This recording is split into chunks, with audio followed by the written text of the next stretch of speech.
Hello and welcome to super doctors I dream exclusive సిరీస్లో మీ అందరికీ స్వాగతం.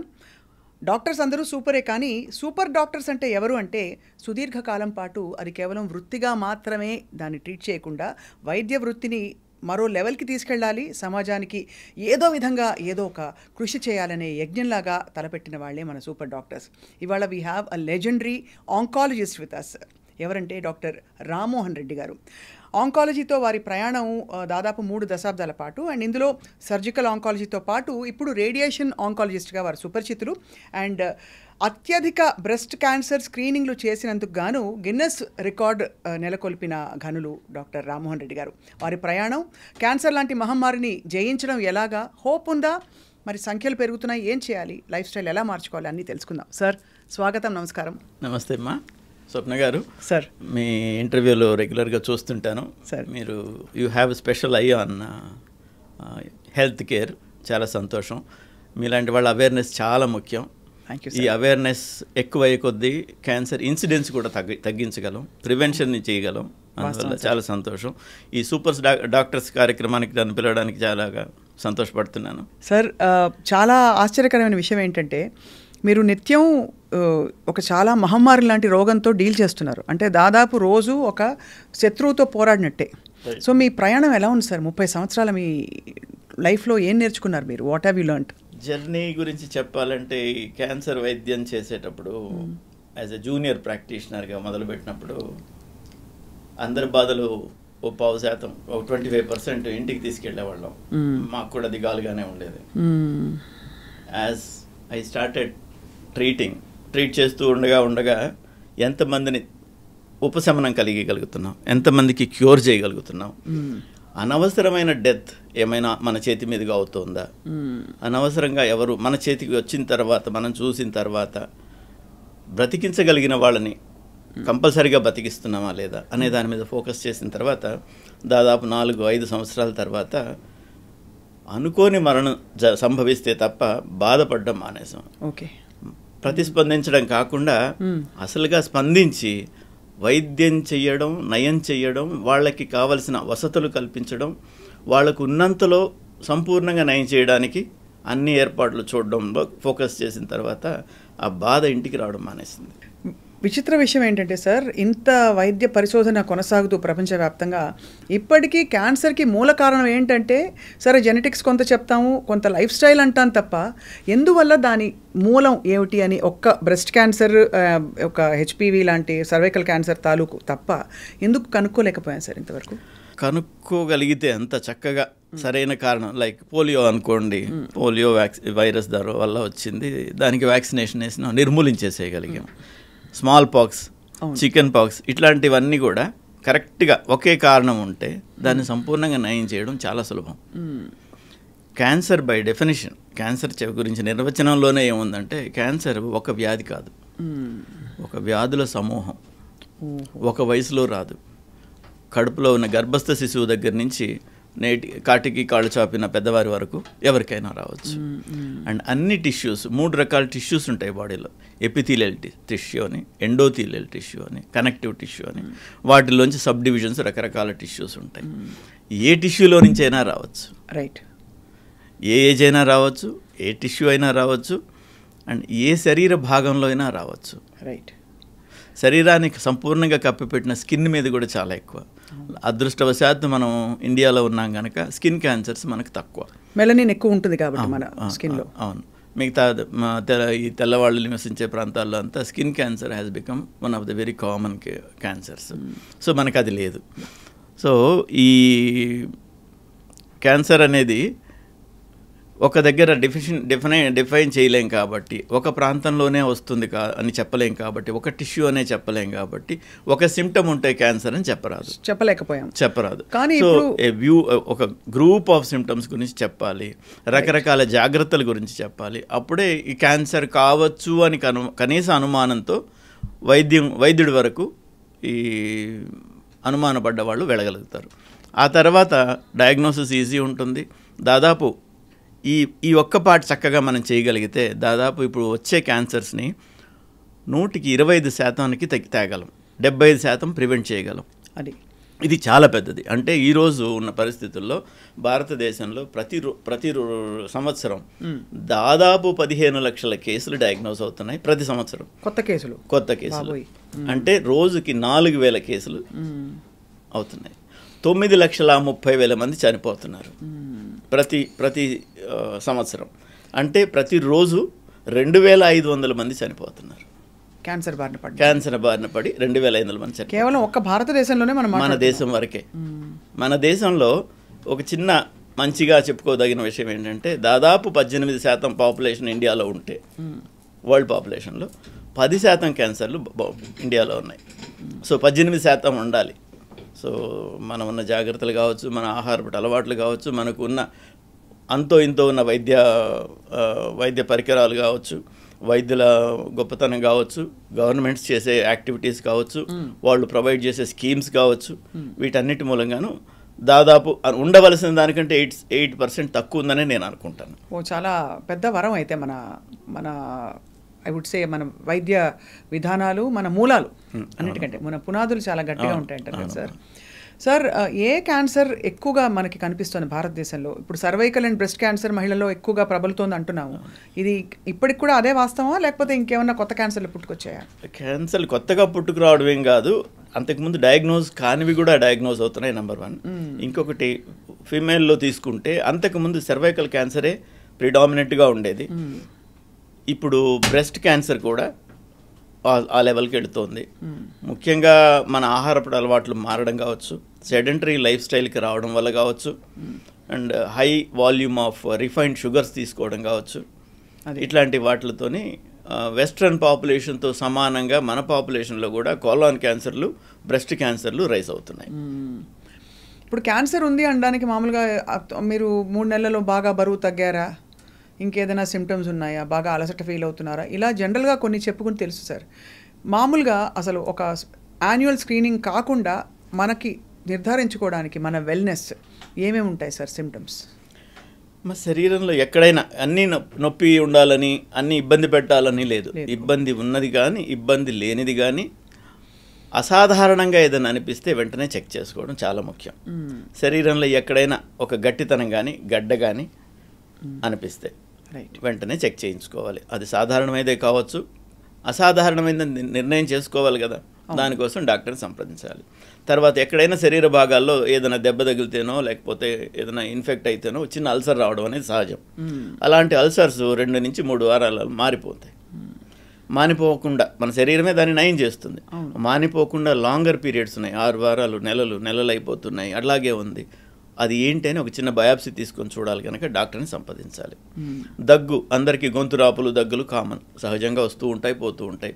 వారం కాకపోతే 2 వారాలు కాకపోతే 3 వారాల్లో పోతాయి. 6 వారాలు అంతకంటే ప్రొలాంగ్డ్గా దగ్గు ఉండడం, చేంజ్ ఆఫ్ వాయిస్ ఉండడం, స్వరంలో మార్పు ఉండడం, ఇట్లాంటి వాటిని ఉన్నప్పుడు తప్పనిసరిగా చెక్ చేయించుకోవాలి. ఆ తర్వాత ఎక్కడైనా డిశ్చార్జ్ అంటాం, స్రావం ఎక్కడి నుంచి అయినా ఏదైనా కారుతున్నట్టుగా అనిపిస్తే సాధారణమైన ప్రదేశాలలో లైక్ మెన్స్ట్రువల్ ఫ్లో లాంటివి సాధారణమైన ప్రదేశాలలో కూడా అసాధారణమైన టైంలో వస్తాయి, రైట్. తర్వాత ఎక్కడైనా అట్లా డిశ్చార్జ్ అవుతుందంటే వెంటనే ఎందువల్ల అవుతుందో చూసుకోవాలి, అదొకటి. తర్వాత 40 సంవత్సరాల తర్వాత కొత్తగా డిస్పెప్సీ అలాంటివి, ఆహారం తినడానికి పొట్ట ఉబ్బరంగా ఉంది, తినలేకున్నాను, ఆకలి సరిగా లేదు, మార్పులు ఉన్నాయి అనుకున్నా. అండ్ ఇంకొకటి మోషన్ పోయేటప్పుడు చేంజెస్ రావడం, మోషన్లో బ్లడ్ పడడం, మూత్రంలో బ్లడ్ పడడం, మూత్రం పోవడానికి అబ్స్ట్రక్షన్ రావడం, తర్వాత దగ్గినప్పుడు ఎప్పుడైనా హిమాప్టైసిస్ అంటాం, ఉమ్మిలో రక్తం ఉండడం, ఇలాంటివి ఉన్నప్పుడు జాగ్రత్తగా చూసుకోవాలి. ఇవన్నీ ఉన్నప్పుడు డాక్టర్ గారిని సంప్రదించే అది తప్పనిసరిగా రూల్ అవుట్ చేయబడుతుంది. రైట్. అందులో 100కి 10% ఉన్నప్పటికీ మిగతా 90% బాగుందని నిర్ధారణ చేసుకోవడం చాలా ఇంపార్టెంట్.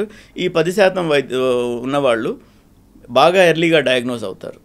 అంత తొందరగా డయాగ్నోసిస్ అయినందువల్ల క్యూర్ ఛాన్సెస్ చాలా ఎక్కువ. క్యాన్సర్ వచ్చిన వాళ్ళలో మన దేశంలో ఇప్పుడు బాగా అయ్యే వాళ్ళు ఎంతమంది ఉన్నారంటే, బాగా అయిందని ఎప్పుడు అంటామంటే 5 సంవత్సరాల కంటే ఎక్కువ వైద్యం తర్వాత బాగుంటే వారు క్యాన్సర్ నయమైంది అని చెప్తాం, వాళ్ళని క్యాన్సర్ సర్వైవర్స్గా తీసుకుంటాం. అవును. మనకు జబ్బును బట్టి, జబ్బు ఉన్న ప్రాంతాన్ని బట్టి, జబ్బు ఉన్న స్టేజ్ని బట్టి ఈ సర్వైవర్స్ 30 నుంచి 80% ఉన్నారు. ఈ 80% ఉండడం అనేది కొన్ని జబ్బుల మూలంగాను, బాగా నయమయ్యే రకమైన జబ్బుల మూలంగాను, బాగా ఎర్లీగా డయాగ్నోస్ అవ్వడం వలన ఈ 30%కి వచ్చేవాళ్ళు కొన్ని క్రిటికల్ ఏరియాస్లో ఉండడం ఒకటి, తర్వాత బాగా ముదిరిన తర్వాత చూసుకోవడం ఒకటి. సో నయమయ్యే శాతము 30 నుంచి 80% వేరియేషన్ అవుతుంది. ముందుగా చూసుకుంటే 80% నయమైతే, లేటుగా చూసుకుంటే 20-30% నయం అవుతాం. మొత్తం మీద అంతకు ముందులాగా ఇదేదో పాపం, ఇదేమో శాపం, నాకు వచ్చింది నేను పోతాను అనే పరిస్థితి నుంచి బాగా నయం కాలేదు, బాగా కష్టపడుతున్నాం అనుకుంటే కూడా 100% మంది 5 సంవత్సరాలు దాటేయగలరు. అందుకని వైద్యం చేసుకోవడం ఇంపార్టెంట్. సార్, మీరు క్యాన్సర్ చిత్రపటాన్ని ముఖ్యంగా జంట నగరాలకు సంబంధించి వైద్యంలో మార్పులు తీసుకురావడం అండ్ అందరికీ అందుబాటులో తీసుకురావడం, చాలా అడ్వాన్స్ టెక్నాలజీలో మీది కీలకమైన హస్తం ఉంది సార్. సో ఇప్పుడు అడ్వాన్స్మెంట్స్ ఎలా ఉన్నాయి sir in terms of radiation కావచ్చు, మీరు సర్జరీలు కూడా చేస్తున్నారు కాబట్టి సర్జికల్ ఆంకాలజీలో కానీ కీమోథెరపీలో కానీ? లక్కీలీ అమ్మ, నేను ఈ ట్రాన్స్ఫార్మింగ్ సినారియో టైంలో నేను కరెక్ట్గా హైదరాబాద్లో ఉన్నాను. నా అదృష్టంగా భావిస్తాను దాన్ని. ఈ హైదరాబాద్లో 97లో నేను ప్రాక్టీస్ స్టార్ట్ చేసేటప్పుడు government hospital MNJ cancer institute అంటారు, అక్కడ 2 క్యాన్సర్ మిషన్స్ ఉండేవి, కోబాల్ట్ మిషన్స్ అంటారు. అండ్ ఇంకొకటి బీబీ క్యాన్సర్ హాస్పిటల్ అని ఒక హాస్పిటల్లో ఉండేది, మెడ్విన్ అని ఒక హాస్పిటల్ ఉండేది, అందులో ఒకటి ఉండేది, సిడిఆర్ వాళ్ళది ఒక క్యాన్సర్ సెంటర్ ఉండేది. ఈ 4 సెంటర్లో 4 సెంటర్లు మాత్రమే ఉన్నాయి 2 స్టేట్స్కి కలిపి. అప్పుడు కామన్ ఆంధ్రప్రదేశ్ అంటే ఊర్లో ఎవరికైనా క్యాన్సర్ వచ్చినా, ఎవరికి ఎక్కడ వచ్చినా హైదరాబాద్కి రాకపోతే వైద్యమే లేదన్నప్పుడు డయాగ్నోస్ చేయడం కూడా మానేస్తున్నారు ఊర్లలో. ఆ పరిస్థితుల్లో నేను క్యాన్సర్ స్పెషలిస్ట్గా జాయిన్ అయ్యి ప్రాక్టీస్ స్టార్ట్ చేశాను. తర్వాత మొట్టమొదటి లీనియర్ యాక్సలరేటర్ 2000 సంవత్సరంలో కాస్త ఒక 6 నెలలు అటు ఇటుగా ఉండొచ్చు, మొదటి మిషన్ వచ్చింది. ఈరోజు దాదాపు 60 పైచిలకు అత్యున్నత ప్రమాణాలు కలిగిన లేటెస్ట్ క్యాన్సర్ మిషన్స్ హైదరాబాద్లో ఉన్నాయి. మేము కన్విన్స్ చేయగలిగాం మేనేజ్మెంట్స్ని, అండ్ గవర్నమెంట్స్ కూడా అనుకూలంగా ప్రవర్తించాయి. అండ్ కొన్ని స్కీమ్స్ లైక్ ఆరోగ్యశ్రీ లాంటివి కానీ, ఈ హెల్త్ కేర్ స్కీమ్స్ అన్నీ అట్టడుగు వర్గాలకు కూడా ఆర్థిక వసతిని కొంతవరకు ఇస్తుంటే, కొంతవరకు హాస్పిటల్ ఆర్థిక బర్డన్ని కొంత షేర్ చేసుకోవడం మూలంగా వాళ్ళు వైద్యానికి అందుబాటులోకి వచ్చారు. ఈ స్కీమ్స్లో ఏంటంటే వాళ్ళు ట్రీట్మెంట్కి వచ్చిన తర్వాత ఇంటికి వెళ్ళే ఛార్జీలు కూడా వీళ్ళిస్తారు, గవర్నమెంట్ మూలంగా హాస్పిటల్స్ వాళ్ళు చెల్లిస్తారు. సో ఇలాగ చేయడం వల్ల ఒక ఫాలోఅప్కి వస్తే వాళ్ళకి పోయే ఖర్చులు కూడా ఇస్తారు.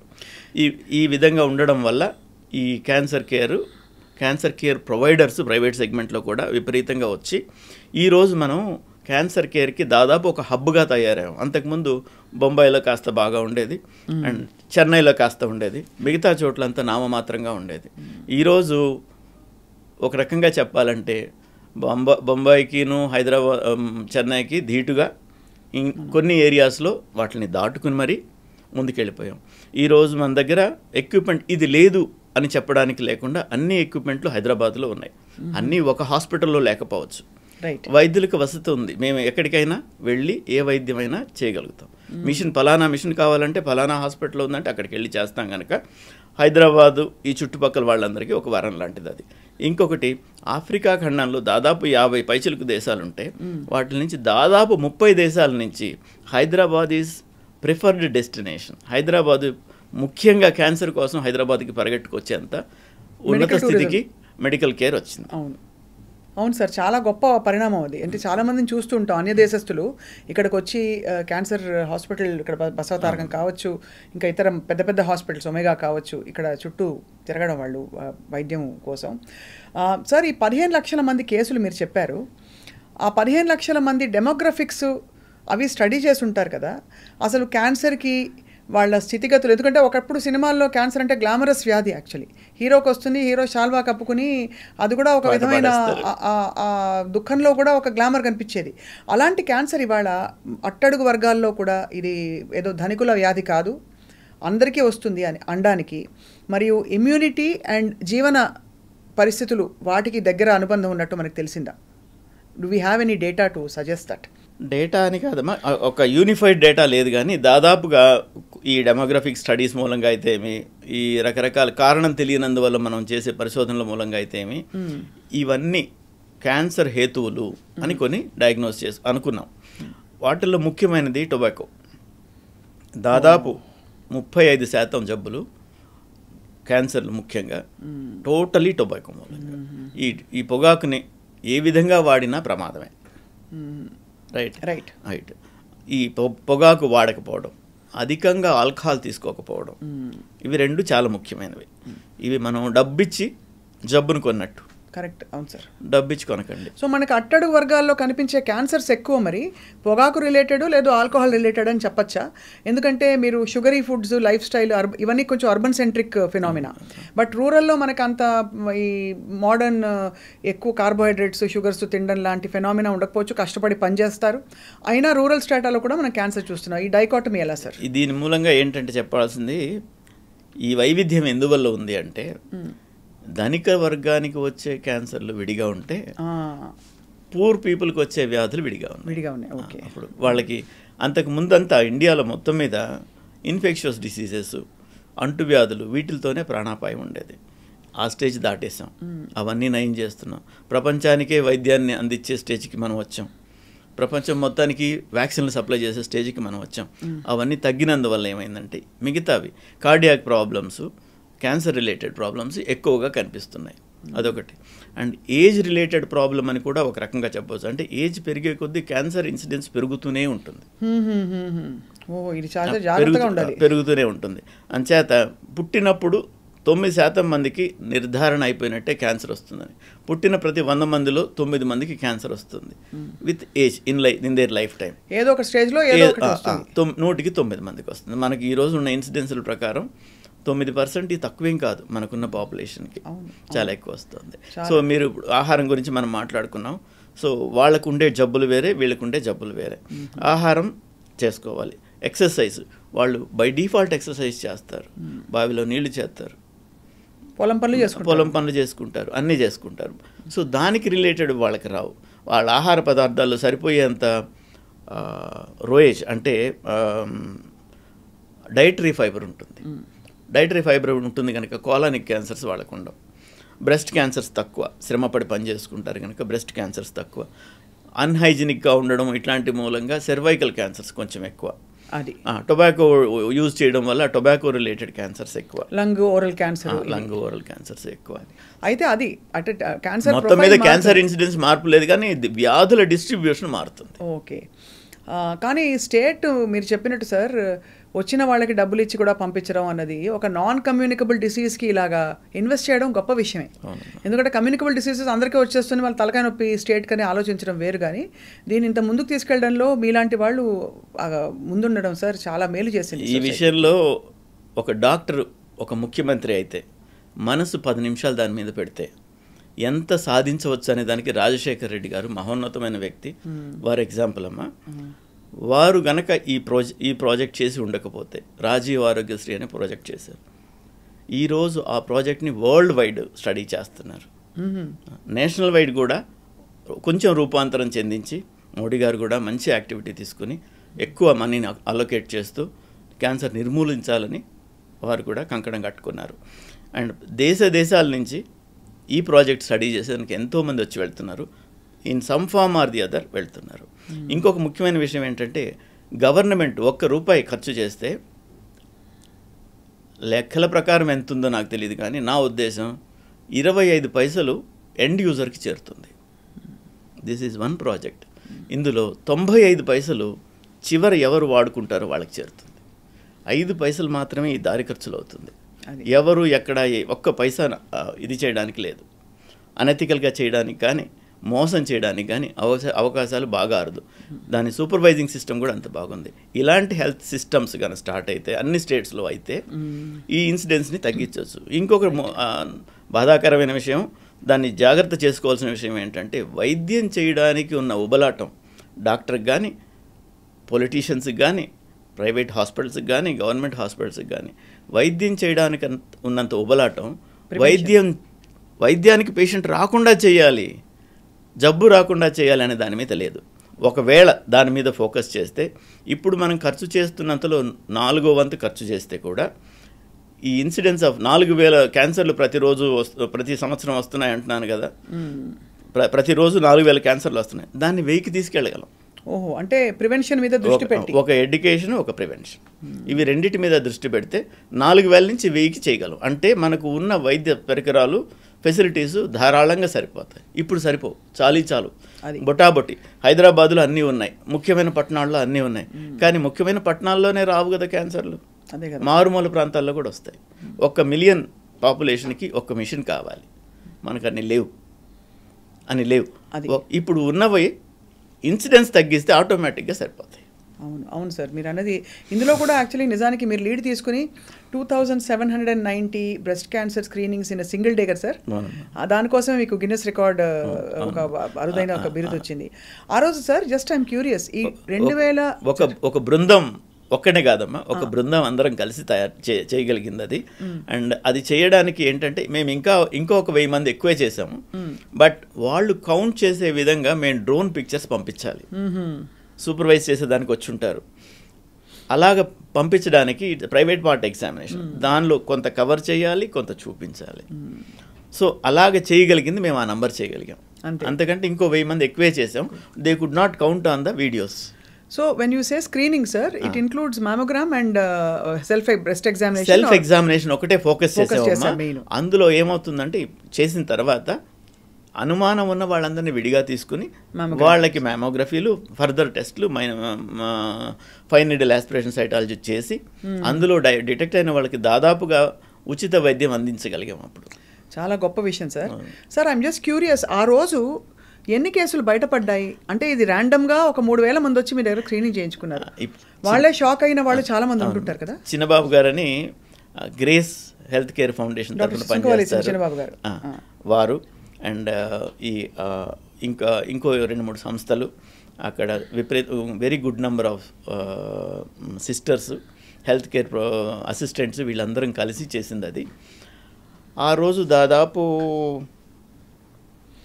400 పైచిలుకు కేసులు డయాగ్నోస్ అయినాయి, అనుమానాస్పదంగా అయినాయి, ఏదో ఒక లంప్ ఉండి అనుమానాస్పదంగా అయినాయి. అది ఫర్దర్ ఎవాల్యుయేట్ చేసాము. అందులో నుంచి 20% was found to B disease. వాళ్ళందరికీ వైద్యం అందింది. ఏదో విధంగా పెట్టుకోగలిగిన వాళ్ళకి పెట్టుకునే విధంగా చేస్తే, పెట్టుకోలేని వాళ్ళకి కూడా ఏదో ఒక ఏర్పాటు చేసి, మాకు వైద్యం చేయించుకుని నయమైన వాళ్ళు కొంతమంది, ఎవరైనా క్యూరబుల్ క్యాన్సర్స్ వస్తే మేము సహాయం చేస్తామని చెప్పిన వాళ్ళు బృందాలుగా ఉంటారు. రైట్, వాళ్ళని మేము సంప్రదించి వీరికి బాగైపోతుందండి, వీరికి మీరు వైద్యం అందజేయండి అంటే వాళ్ళు చేస్తారు. సో ఆ విధంగా చేస్తుంటాం. చాలామందికి పెద్ద షాక్ కదా సార్. ఇప్పుడు వాళ్ళు పేదవాళ్ళైనా ధనికులైనా నాకు వచ్చిందా అంటారు, నాకు రాదని అనుకుంటారు ప్రతి వాళ్ళు. సో మీకు క్యాన్సర్ అని చెప్పే ఆ విషయం చాలా కష్టతరం కదా సార్. మీకు కూడా కొంచెం ఇబ్బందికరమే. పీరియడ్ అలవాటు అవుతుంది, ఎలాగ చెప్పాలి, ఎవరికి చెప్పాలి, ఎలా వెళ్ళాలి. మామూలుగా అయితే మనకు చిన్న అడ్వాంటేజ్ ఉంది మన దేశంలో. అక్కడ బయట కంట్రీస్లో అంతా పేషెంట్తో డైరెక్ట్గా మాట్లాడాలి. పేషెంట్కి చెప్పిన తర్వాత పేషెంట్ పర్మిషన్తో ఎవరికి చెప్పాలో నిర్ధారణ చేస్తాం.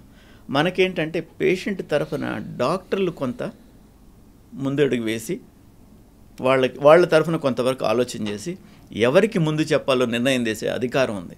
ఓహో, పేషెంట్ ఉన్నారు అంటే మెడికల్ ఎథిక్స్ ప్రకారం కూడా యూ కెన్ డూ దట్. మాకు అధికారం ఉన్నట్టే, వారికే చెప్పాలి, ప్రైవసీ ఉంటుంది. బట్ వారిని తీసుకొచ్చే వాళ్ళు పక్కనే ఉంటారు కదా మాకు వైద్యం చేయించేటప్పుడు. వాళ్ళకి చెప్పకూడదని మాకు రూల్ లేదు కదా. సో మేము వీళ్ళని బయట కూర్చోబెట్టి వివరంగా చెప్తాం, ఇలా ఉంది.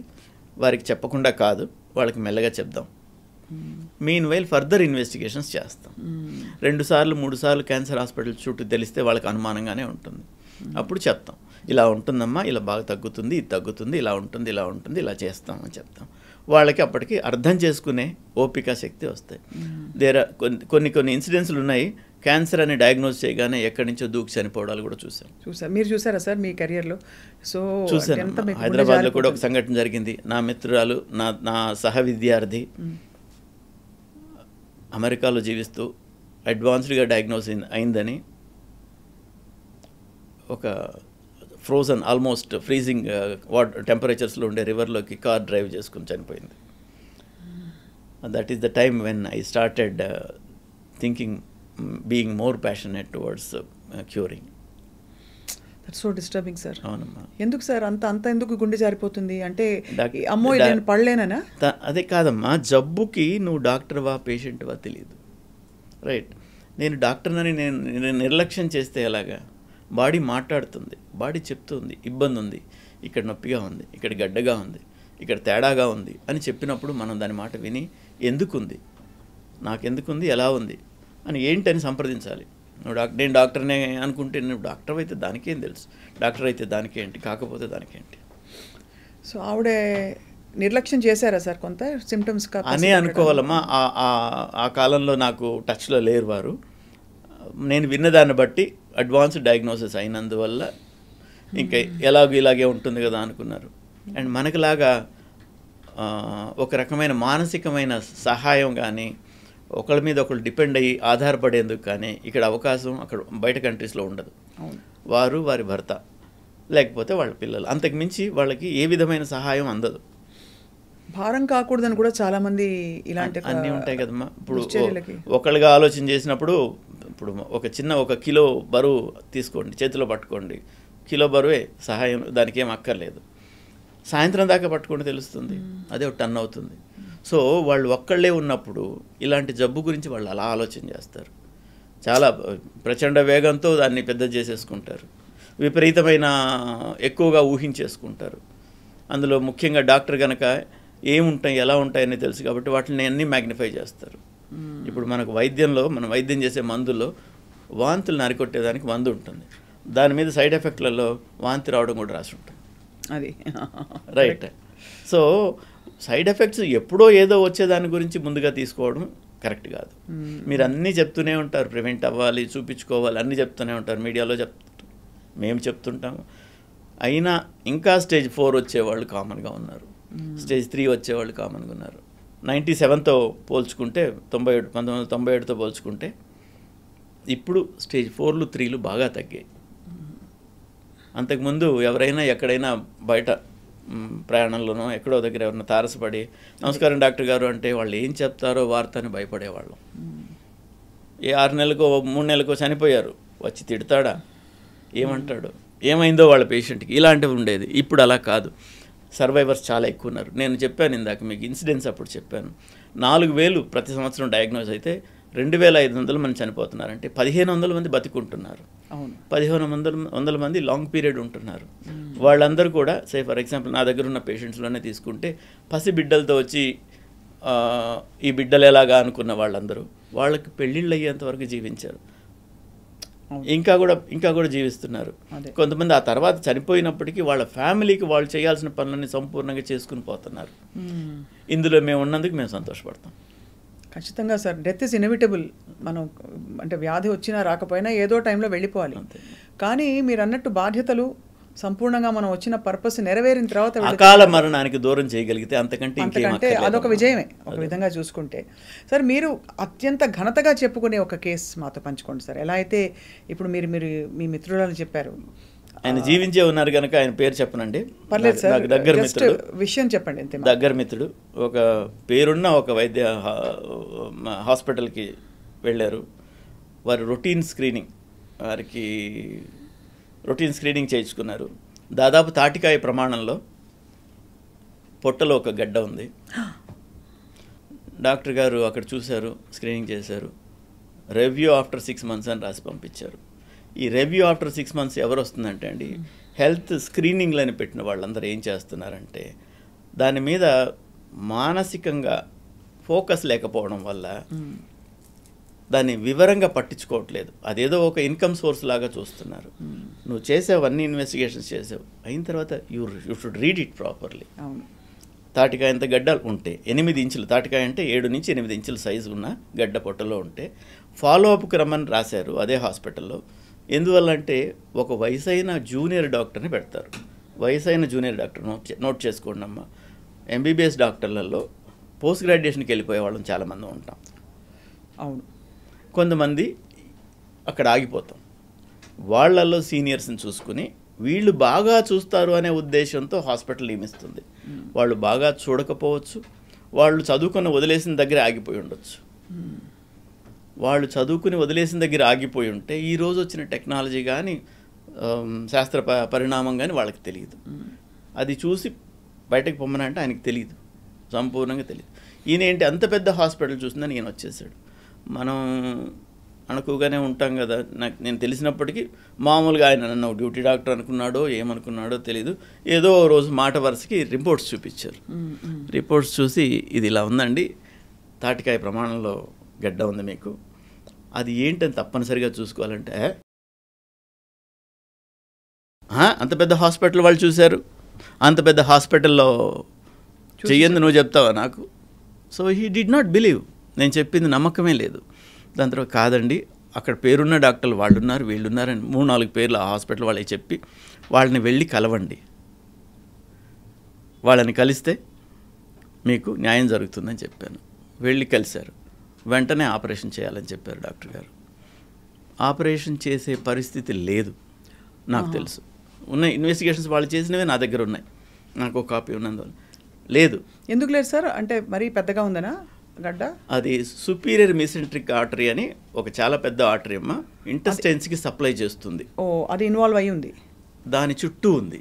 ఆ తాటికాయ మధ్యలో ఆ రక్తనాళం వెళుతుంది. సో ఇది తీసేస్తే అది కూడా, అది కట్ చేయాలి. తీసేస్తే అది కూడా పోయేదానికి ఫెసిలిటీస్ పెట్టుకుని చేయొచ్చు. అది బైపాస్ చేసుకుని లైక్ వాస్కులర్ గ్రాఫ్ట్కి రెడీ చేసుకుని ఈ వాస్కులర్ గ్రాఫ్ట్ వేస్తూ ఇది చేయొచ్చు అనేది ఉంది. అలా చేస్తున్నారేమో అనుకున్నాను వాళ్ళు చేద్దామంటే. ఆపరేట్ చేసేసారు. అది బయటే తెలుస్తున్నది, లోపలికి వెళ్ళిన తర్వాత ఇలా ఉందని వార్త. అక్కడి నుంచి ఎవరో బంధుమిత్రులు చేస్తే వాళ్ళు నాకు ఫోన్ చేశారు. ఎలాగో ఆపరేషన్ చేశారు కనుక నీడిల్ బయాప్సీ కంటే ఓపెన్ బయాప్సీ చాలా వివరాలు తెలుపుతుంది, పెద్ద బయాప్సీ తీసుకొని పంపించండి అని చెప్పాను. పెద్ద బయాప్సీ తీసి పంపించారు. దాన్ని న్యూరో ఎండోక్రైన్ ట్యూమర్ అంటారమ్మా. న్యూరో ఎండోక్రైన్ ట్యూమర్ అని తెలిసింది.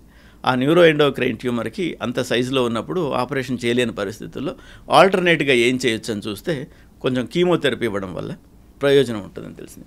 17-18 సంవత్సరాల కిందట అప్పుడు కీమోథెరపీ కూడా మేమే ఇచ్చేవాళ్ళం. నేను రేడియేషన్ ఆంకాలజిస్ట్ని బేసిక్గా, బట్ మా ట్రైనింగ్ మెడికల్ ఆంకాలజీలో కూడా అయినందువల్ల ఇప్పుడు డివిజన్ వచ్చింది. సో నేనే కీమోథెరపీ ఇచ్చాను. కీమోథెరపీ ఒక 6 సైకిల్స్ ఇచ్చిన తర్వాత 3 భాగాలు తగ్గింది, ఒక భాగం ఉంది. అప్పుడు మరలా ఆపరేషన్ చేసి దానికి అదే హాస్పిటల్కి వెళ్ళి ఆపరేషన్ చేయించుకున్నారు. బాగా తగ్గింది, మొత్తం తీసేయలేకపోయారు. అండ్ అక్కడెక్కడైతే మిగిలిందో అక్కడ క్లిప్స్ పెట్టి పంపించమన్నాను, నా వసతి కోసం రేడియేషన్ గురించి. క్లిప్స్ పెట్టి పంపించారు, వైద్యం చేశాను, బాగైపోయింది. అప్పుడే కొత్తగా ఇమేజ్ గైడెడ్ రేడియోథెరపీ అనే టెక్నాలజీ అప్పుడే కొత్తగా వచ్చింది హైదరాబాద్కి. అప్పుడు ట్రీట్ చేసాం, బాగా అయ్యారు వారు. తర్వాత 15 సంవత్సరాల తర్వాత ఆయనకి ఆపరేషన్ అంత పెద్దది 2 సార్లు చేసిన మూలంగా ఒక హెర్నియా వచ్చింది. ఓహో. ఆ హెర్నియాకి మరలా అదే ప్రముఖ వైద్యశాలకు వెళ్ళి మరలా పరీక్ష చేయించుకున్నారు. డాక్టర్ గారు అన్ని వివరంగా టెస్టులన్నీ చేశారు, కానీ ఒక టెస్ట్ రిపోర్ట్ చూడడం మానేశారు. అది CT scan of the abdomen. అందులో లివర్లో మెటాస్టాటిక్ డిపాజిట్స్ ఉన్నాయి. ఆయన మళ్ళీ వాళ్ళు వెళ్ళారు, చూశారు, ఆపరేషన్ చేయాలన్నారు, ఆపరేషన్ చేశారు. అదృష్టవశాత్తు ఏమి కాకుండా ఆ ఆపరేషన్ చక్కగా సక్సెస్ఫుల్గా అయింది, బయటపడ్డారు. తర్వాత ఎప్పటిలాగా నాకు రిపోర్ట్స్ తీసుకొచ్చి మళ్ళీ చూపించారు. మళ్ళీ చూపిస్తే లివర్లో ఇంత పెద్ద డిసీజ్ ఉందండి, దాదాపు 2.5 సెంటీమీటర్లు ఉంది, దీన్ని తప్పనిసరిగా బయాప్సీ చేసుకోవాలని చెప్పాను. మిత్రుడు హెసిటేట్ చేశాడు. మరలా ఇంకా 2-3 చూపించుకున్నారు. అందరు చేయించాలంటే అప్పుడు నా దగ్గరికి వచ్చాడు. మరలా బయాప్సీ చేసాం. It was found to be metastatic deposit in the లివర్లో. అప్పుడే కొత్తగా సైబర్ నైఫ్ అనే చికిత్సా విధానం వచ్చింది ఇక్కడికి. అప్పుడు సైబర్ నైఫ్ ద్వారా ట్రీట్మెంట్ చేసాం. ట్రీట్మెంట్ చేస్తే సంపూర్ణంగా తగ్గింది. 5 సంవత్సరాలు గడిచిపోయాయి. 5 సంవత్సరాలు గడిచిన తర్వాత ఇప్పుడు మరలా లివర్లో వచ్చింది. రైట్. అప్పుడు ఆయనకి చిన్న పిల్లలు ఇప్పుడు సెటిల్ అయిపోయారు. పిల్లలు యుఎస్లో ఉంటున్నారు, బాగా చదువుకున్నారు, మంచి ఉద్యోగాలు చేసుకుంటున్నారు. ఆయన కూడా 60+ వచ్చారు. రైట్. ఆ తర్వాత మరలా వచ్చింది. మరలా ఇంకో చికిత్సా విధానం వచ్చింది. దాన్ని లుటీషియం థెరపీ అంటాం. రేడియో యాక్టివ్ న్యూక్లియైడ్స్ ఇస్తాం. అదేంటంటే అక్కడ కాన్సన్ట్రేట్ అయ్యి మైక్రోమీటర్స్ డిస్టెన్స్ వరకు రేడియేషన్ ఎమిట్ చేసి అక్కడున్న సెల్స్ని చంపుతుంది. డిఫ్యూజ్ డిసీజ్ లివర్లో ఉంటే కూడా ఇప్పుడు మరలా నయమైంది, మరలా బాగున్నారు. 18 సంవత్సరాలు దాటింది, నడుస్తున్నారు. చాలా పెద్ద విజయం సార్. అంటే కొత్త కొత్త ఆధునిక వైద్య విధానాలతో దీంట్లో మనం ముఖ్యంగా నేర్చుకోవాల్సింది ఏంటంటే చాలా జబ్బులకి సంపూర్ణమైన వైద్యం లేనప్పటికీ మేము వైద్యం చేస్తాం. తగ్గదు కదా, ఎందుకు చేస్తున్నామని అడిగేవాళ్ళు మాకు కామన్. తగ్గదు, రేపు వచ్చే మందుతో తగ్గొచ్చు, రేపు వచ్చే వైద్య విధానంతో తగ్గొచ్చు, రేపటిదాకా నేను తీసుకెళ్ళాలి. ప్రయత్నమే అక్కడ పరమావధి. అదమ్మా, అది చాలా గొప్పగా ఉంది sir. It's such a fulfilling journey మీకు. సార్ మీ విజన్ ఏంటి సార్? మీరు ఒక సూపర్ డాక్టర్గా ఇవాళ ఇన్ని విషయాలు మాతో పంచుకుంటున్నారు. సో నేను ముఖ్యంగా ఏం చెప్తానంటే అమ్మా, ప్రివెన్షన్ ఎంకరేజ్ చేయడం చాలా ముఖ్యం అమ్మా. అవును.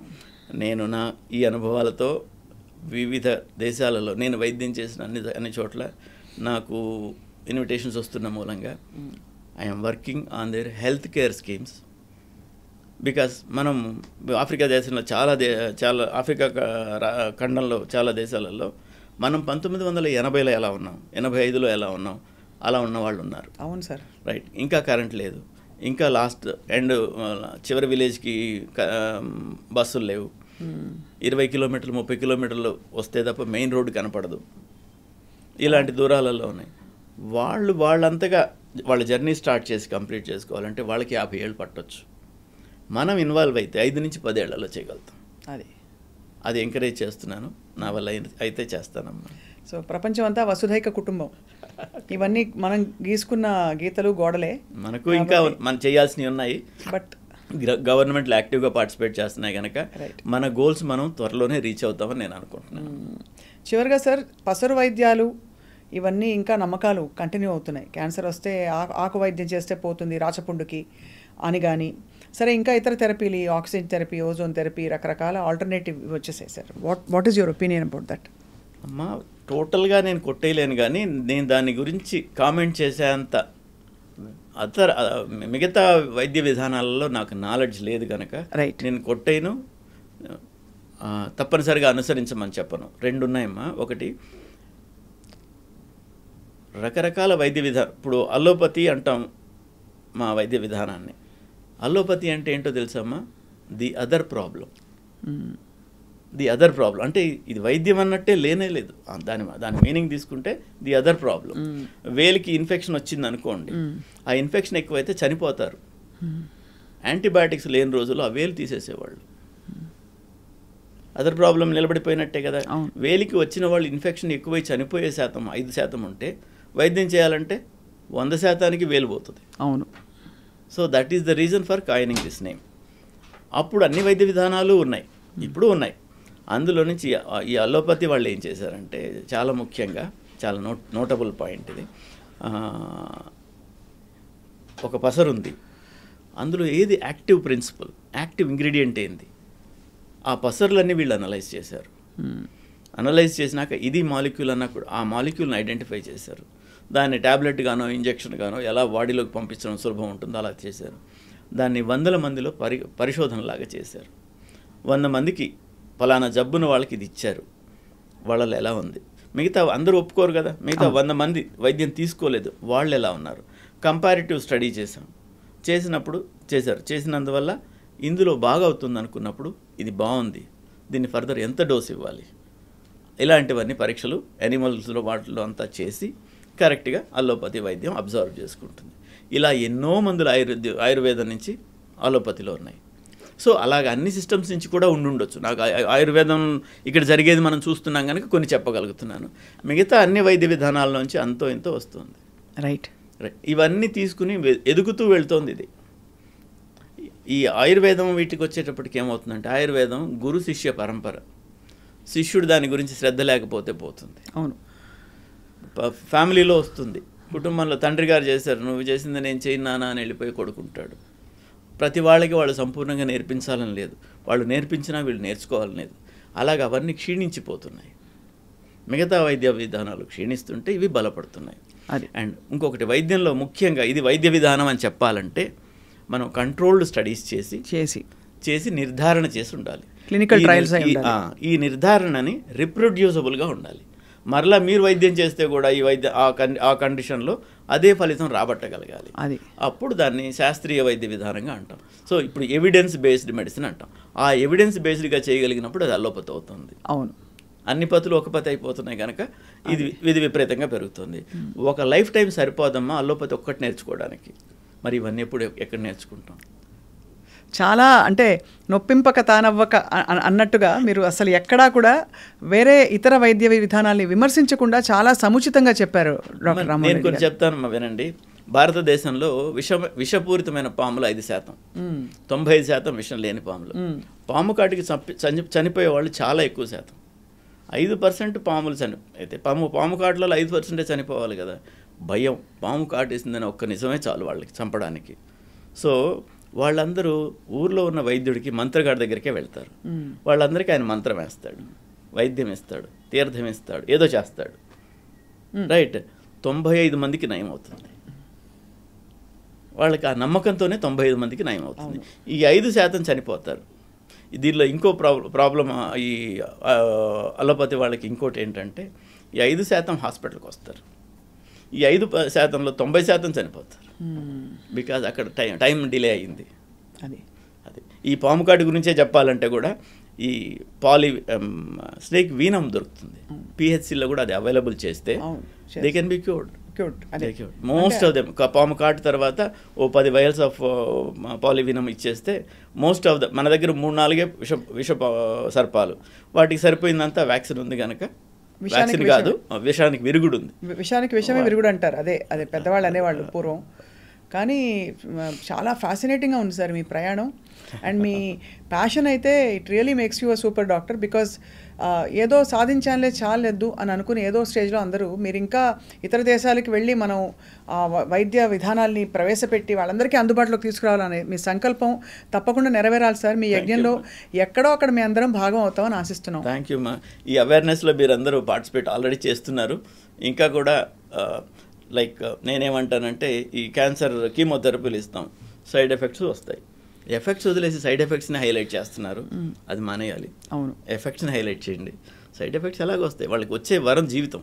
అవును, జీవితం అనే వరం వచ్చినప్పుడు ఆల్కహాల్ దాగి కింద పడిపోతున్నాడు రోజు, దానికి సైడ్ ఎఫెక్టే కదా అది. అవును, దానికి తయారుగా ఉన్నాడు, మందుకు వచ్చే సైడ్ ఎఫెక్ట్కి రెడీగా కాకపోతే ఎట్లా? అంతే కదా సార్. చాలా పెద్ద గీత చిన్న గీత అంతే అది. కాబట్టి జీవితం చాలా అమూల్యమైంది. And prevention is the best cure actually చెప్పాలంటే.